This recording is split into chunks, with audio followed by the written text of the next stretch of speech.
बता क्या था।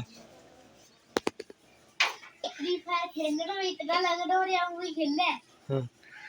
क्या बनाया यार बम बना रखा है। बम दो लॉन्च पैड खड़ा सरिया लॉन्च पैड या बड़ा या छोटा है। हाँ लॉन्च पैड हो इस तरह के लॉन्च पैड हो अगर उसके ऊपर चढ़ गया ऊपर जाया करे। हाँ और गन बना रखी है। गन कौन सी है यार या अच्छा AWR पे हाँ और या गाड़ी घोड़ी तो अगर लूट है तो लूट बॉक्स है या कैसे तारी हाँ अच्छा आधे और भी बढ़ाओगे तो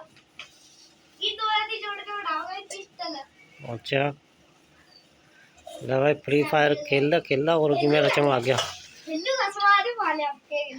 हाँ किसी को तो बुला दे दो बेटा सारे फ्री फायर का कमाल है ना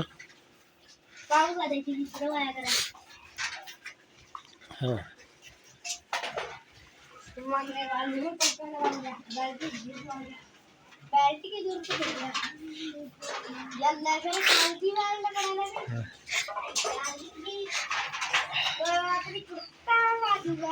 फ्री फायर खेलते उससे जिस तरह के हथियार तैयार करने लग गया देख ले कार के देख ले 24 घंटे फ्री फायर में दिमाग रहे इसका ये लग रहे गन तैयार कर देखो गन तैयार करने लग रहे देख और बना ली तो यार ले लूंगा आया यूं खेलना गया था बाहर आके खेलना है ये तो AW फाइन है यानी के बनावे यार मुझे पिस्टल बनावा मोड़ भी गई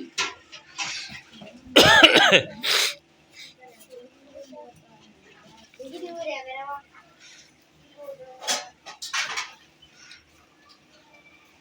ले भाई लको देख कड़ा है वो बाल टूट गई मैं तेरी लाल की टूट गई